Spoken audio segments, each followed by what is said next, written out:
पहले अमेरिकी राष्ट्रपति डोनाल्ड ट्रंप की तरफ से बयान सामने आता है कि भारत ने रूस से तेल खरीदना बंद कर दिया है। अब इस पूरे मसले को लेकर जब भारत की तरफ से जवाब दिया जाता है और कहा जाता है कि भारत अपनी ऊर्जा जरूरतों के हिसाब से डील करता है, इस पूरे मसले पर भारत के विदेश मंत्रालय की तरफ से जवाब सामने आया था। लेकिन एक तरफ जब भारत के विदेश मंत्रालय की तरफ से ये जवाब सामने आता है, फिर अमेरिका के राष्ट्रपति कार्यालय या राष्ट्रपति भवन कहिए, वहां के व्हाइट हाउस से बयान सामने आता है।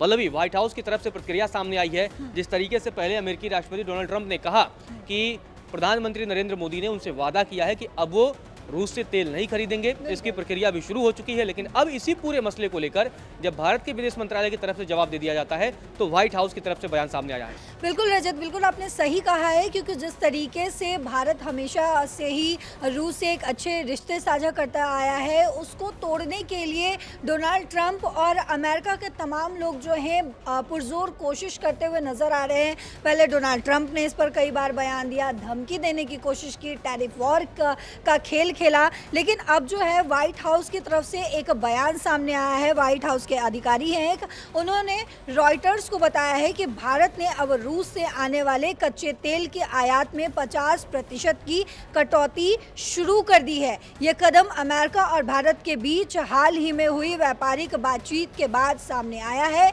जिसे वॉशिंगटन ने सकारात्मक कदम बताया है। आपको बता दें कि अभी तक वो जिस तरीके से बयान देते हुए नजर आए, डोनाल्ड ट्रंप ने ये कहा कि मुझे प्रधानमंत्री नरेंद्र मोदी, जो कि मेरे अच्छे दोस्त हैं, उन्होंने मुझे आश्वासन दिया है कि वो अब जो है रूस से तेल की खरीद जो है वो कम कर देंगे या फिर बंद कर देंगे। लेकिन इस पर जो है भारत ने भी जवाब दिया कि ऐसा कोई जो है बयान फिलहाल आया है या नहीं आया है, कोई बातचीत हुई है, इसकी कोई पुष्टि नहीं है। लेकिन भारतीय सूत्रों का इस पर कहना है कि इस कमी के संकेत अभी तक आयात के आंकड़ों में नहीं दिख रहा है।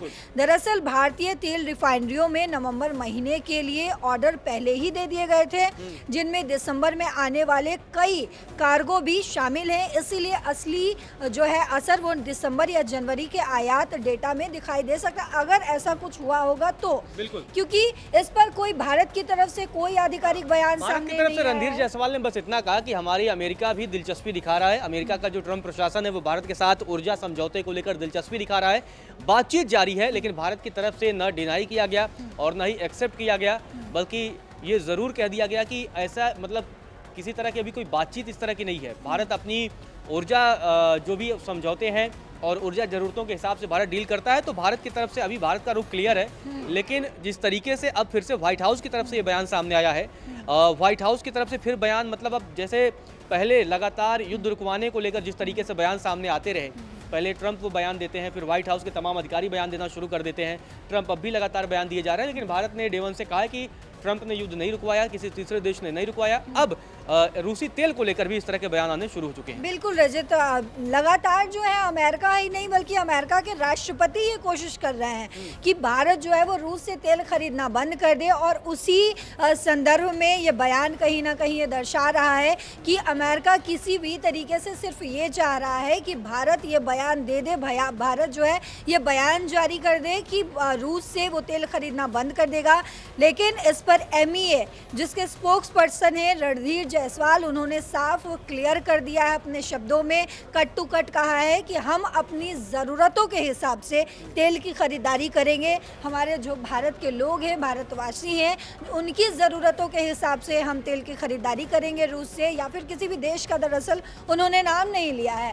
लेकिन यहाँ पे ये क्लियर मैसेज अमेरिका को कहीं ना कहीं मिल चुका है कि भारत जो है वो अपने हिसाब से, अपने देशवासियों के तरक्की के और उनके हित के हिसाब से ही फैसला लेता है, ना कि किसी और देश को। अगर हम ऑपरेशन सिंदूर की भी बात करें रजत, तो डोनाल्ड ट्रंप ने ये बार बार कहा कि उन्होंने इसका सीज फायर करवाया, लेकिन वो खुश हो या इससे नाराज हो, उसका बिल्कुल भी भारत ने सीधे बयान दिया कि नहीं, किसी तीसरे देश की कोई किसी भी प्रकार की कोई भूमिका नहीं थी।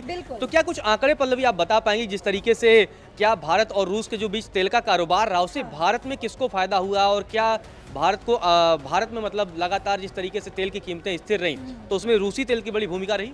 दरअसल रूस यूक्रेन युद्ध के बाद भारत ने सस्ते दाम पर रूसी तेल खरीदना शुरू किया 2022 में, जहां रूसी तेल का भारत के लिए कुल आयात में हिस्सा बहुत कम था। वहीं सितंबर में अगर हम बात करें 2025 में, तो तब तक जो है ये 34% तक पहुंच गया। अगर इसके आगे बात करें तो रूस और भारत को छूट पर तेल देता रहा, और जिससे भारतीय उपभोक्ताओं को राहत भी मिली।